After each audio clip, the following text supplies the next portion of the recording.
Warren, how would you define true success? Well, I've said many times that if you get to be 65 or 70 and later, and the people that you want to have love you actually do love you, you're a success. I've never seen anybody that reaches that age. I mean, I'm not talking about somebody that's in extreme poverty or pain or something, but I've never seen anybody that, if they have a lot of people that love them, that is other than happy. And I've seen some very, very wealthy people that they give testimonial dinners to and name schools after and everything. And nobody loves them, you know. Their own kids would say, he's in the attic, you know. Nobody ever came. What are, say, 3 pieces of advice you would give to people who are looking to succeed in business?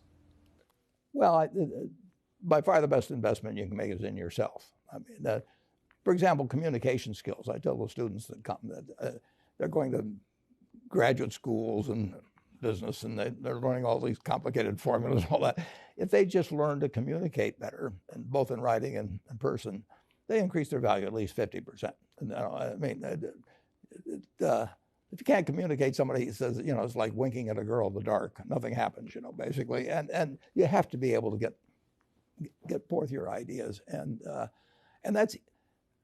that's relatively easy. I did it myself with the Dale Carnegie course.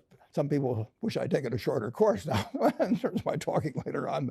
But it's just hugely important. And if you invest in yourself, nobody can take it away from you. I mean,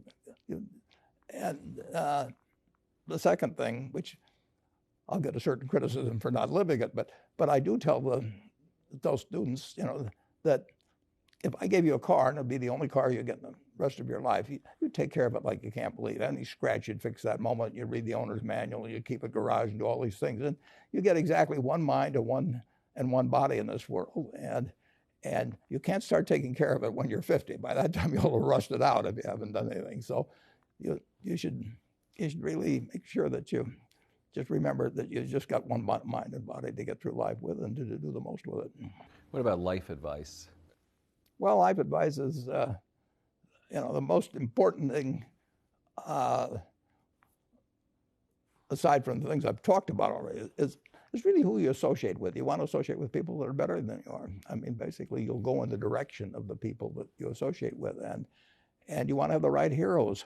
You want people, if you want to emulate somebody, you better pick very carefully who you want to emulate. And when obviously you can't pick your parents, they're going to have an enormous influence on you, but you don't get a choice on that. But you get choices as you go down the line, and who you admire, who you want to copy, and the most important for most people in terms of that decision is their spouse. It's also important in terms of a partner in business, but the partner in life is the most important one. You want to pick a spouse that's better than you are, and then he or she, and you hope they don't figure it out too fast. Great. Biggest mistakes people make when investing? Well, they try to, they just don't realize that all you have to do is just buy a cross-section of America and then never listen to people like me or read the papers or do anything subsequently. They think that because you can trade, you should trade. You buy a farm, you buy an apartment house, you can't resell it tomorrow, and you know the cost of moving around. Now you get something handed to you, liquidity, you know, which is instant. You can sell, and the cost of doing it are pennies, you know, compared to other kinds of investment activity.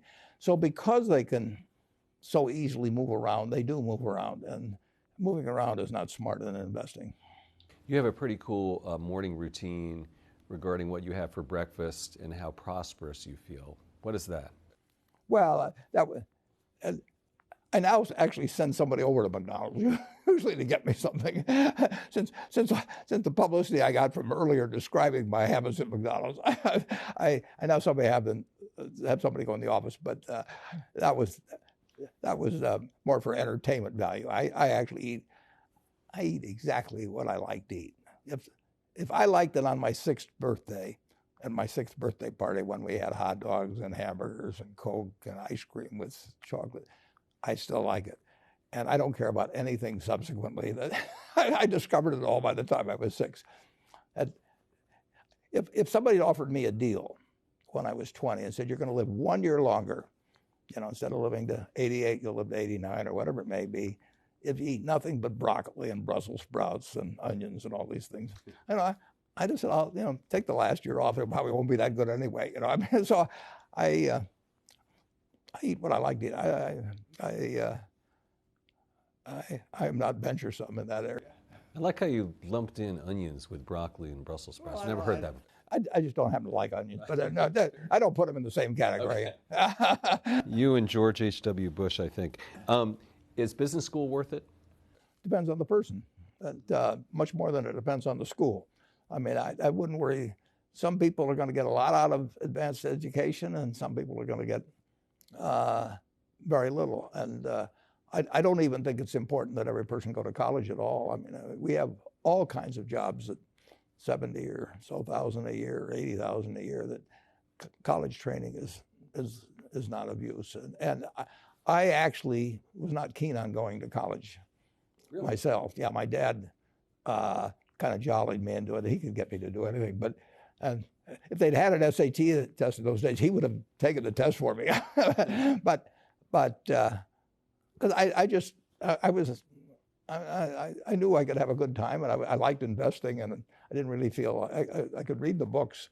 So I don't, it's a big commitment to take 4 years, and the cost involved, and maybe the loans involved, and everything. And I think, depending on what your interests are in life, I don't think it's for everybody. I think it's for a lot of people, but there ought to be a reason you're going, and I didn't really see much reason.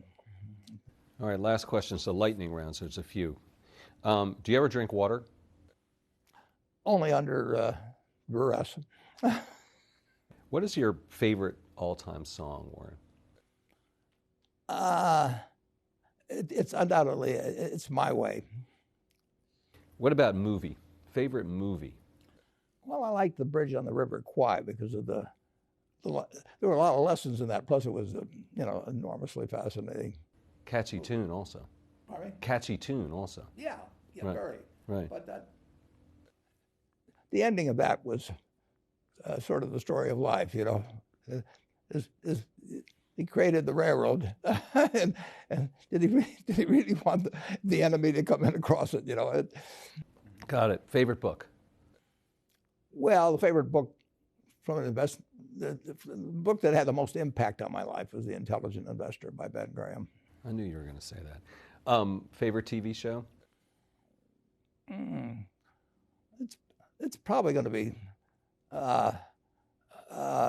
it would be Nebraska in some huge bowl game and winning.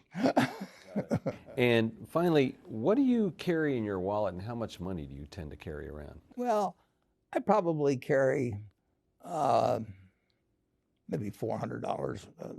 I actually my wife likes to use cash, so I just take home a chunk of cash every now and then she doles it out. She looks at my billfold and sees whether all the hundreds are gone. Sticks a few in there. But it's pretty simple. And credit cards? I've got an American Express card, which I got in 1964, but I pay cash 98% of the time. If I'm in a restaurant, I always pay cash. It's just easier. Warren Buffett, thanks very much.